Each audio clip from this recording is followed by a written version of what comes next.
नमस्ते हजुर सम्पूर्ण बिन्दलाई है। तपाईहरुको माया ममता आशीर्वादको साथमा न्यानो माया न्यानो साथमा छु है। तपाईहरुले यति धेरै माया गर्नुभएछ।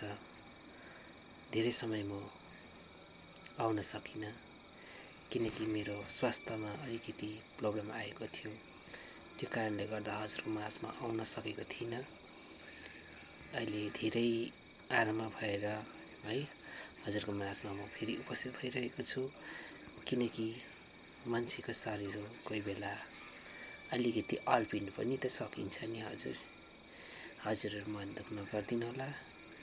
तपाईहरुले यति नै धेरै माया, तपाईहरुको ममता, तपाईहरुको आशीर्वाद र तपाईहरुको मंगलमय साथमा हजुरहरूले धेरै माया गरेर सम्झिनु भएछ र म तपाईहरुको बीचमा फेरि दर्शन भइरहेको छु है। यसरी नै हजुरले धेरै माया दिइराख्नुहोस् है।